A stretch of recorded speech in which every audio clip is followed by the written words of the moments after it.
Vinland Saga's farming arc is often considered one of the greatest arcs in the story and one of the best written pieces of fiction in the entire medium of anime and manga, and there's a good reason for this, as the arc presents many important life lessons and changes in trajectory of the main characters, primarily the character of Thorfinn, as well as who seems to be being built to be the final antagonist, Canute, the king, or at this point in the story, the Prince of Denmark. Vinland Saga's farming arc is a tale of a man who has lost all meaning in his life after having chased revenge for pretty much majority of his growing years, and having followed the man who killed his father in search of revenge, he was unable to carry out that task, which left him in complete emptiness. The so-called warrior falls into slavery and is once again forced into a situation where he has no control over a lot of the things that he does. Initially, he was forced into the situation of following the leader of a mercenary band after his father got killed, and it was such bad luck because he just so happened to sneak into a barrel and get onto his father's ship. A lot of the events that happened in Thorfinn's life came from very small decisions that led to very big results, and this is another example of that. The small decision of slashing the future king of Denmark costed him falling into slavery,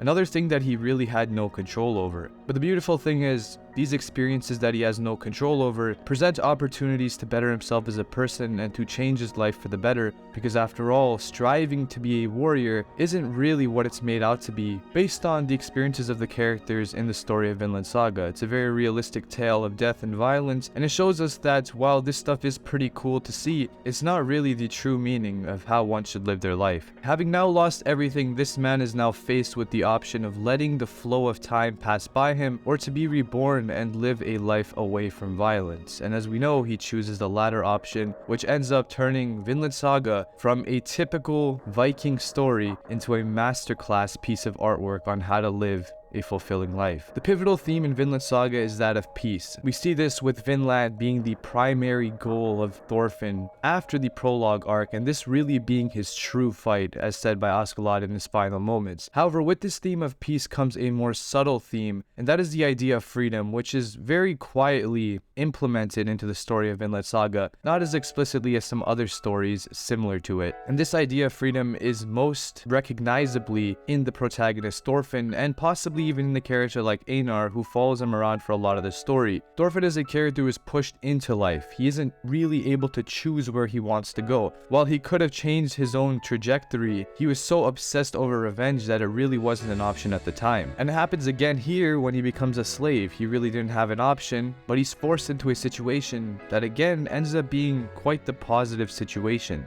The incredible thing here is Thorfinn gains the most freedom in his entire life by being a slave. He's only able to witness what true freedom is like by first experiencing its antithesis, slavery. And that goes for a lot of things in life. To experience true peace, you must know true pain. Now in the prologue, we don't see this pursuit of freedom and peace from Thorfinn. It's shown at the beginning of the story, but as soon as Thor dies, the narrative shifts in a complete different direction, and Thorfinn loses sight of this initial goal he once had. He was preoccupied with a single leaf, so he did not see the tree. Thorfinn believed that the only way to attain success in his life was to kill Askeladd, and his life would not be complete without him doing so. And being drunk on revenge like this caused Thorfinn to lose sight of what happened around him. There are a few instances in the story where he flashes back to Vinland and recognizes what Thor has told him, but quickly comes back to the present moment and focuses his attention back on killing Askeladd. He lost track of time, of other people, and of things that he was doing. It was as though Askeladd was what stood in the way of his vision. He couldn't see anything other than Askeladd, and that is the sole reason why he rejects pretty much everything around him except for who is in front of him, blocking his view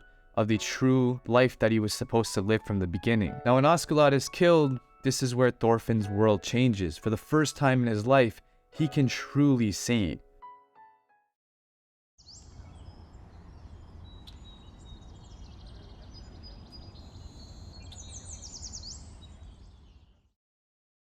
Unlike what Thorfinn was chasing throughout his mission for vengeance, he ironically found freedom through being a slave. There is only one thing that defined Thorfinn in his early years, and when that thing was taken out, after Askeladd was killed, that ceased to exist, and the man named Thorfinn was not really a person anymore, because what defined his personality was revenge for Thor's death. The Farmland arc is a tale of being reborn.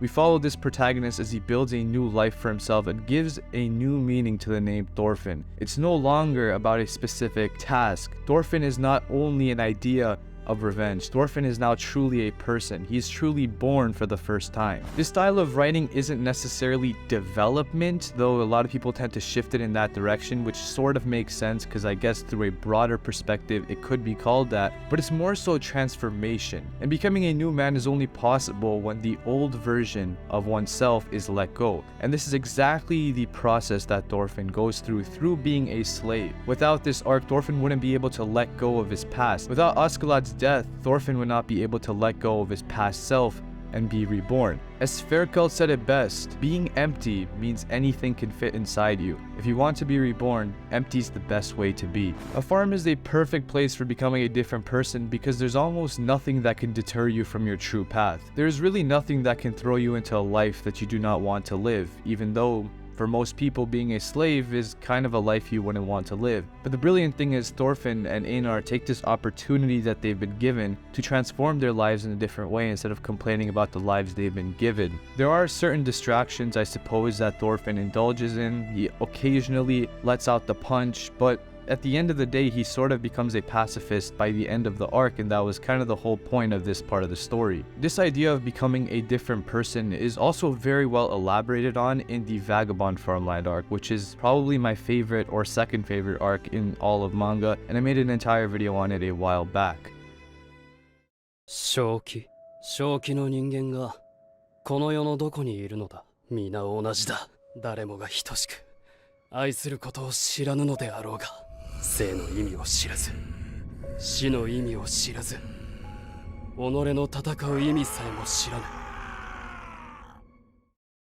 Now, people talk about Thorfinn's development a lot in this arc, but they don't nearly talk enough about the other important character, Canute. In my opinion, Canute definitely has the potential to become the greatest character in Vinland Saga, and his actions in this arc are a primary example of why I think this. The development of these two characters shows complete opposite approaches. It's very interesting to see Canute go from a very innocent child into a very malevolent person, whereas Thorfinn goes from a malevolent child into a more respectable and kind person, if you will. This is quite easy to see on the surface, but there's much more that goes into writing these two characters and how they contrast each other. Originally having set out to create peace in his own way, Canute, unlike Thorfinn, is not afraid of getting his hands dirty. He sort of follows a Macbeth perspective, and it's brilliant how this was incorporated into his character being the king of Denmark and sort of being in a time period where Macbeth would have happened. He ends up killing his own father, ends up killing his brother, and ends up killing pretty much all competition for the throne in order to get where he needs to be. He reminds me a lot of Lelouch from Code Geass in the way that he approaches creating peace. Eventually, Canute's path will cross with Thorfinn's because of the difference in the way they approach peace. And this, I think, will be one of the greatest connections and parallels in manga. Seeing Canute develop into a darker king, having killed more and more people in order to attain peace, having built a larger army and built more respect for himself, shows that this man is real and he is really going to try and achieve what he set out to achieve. And his character can go in many different directions. I just hope he goes in the right one.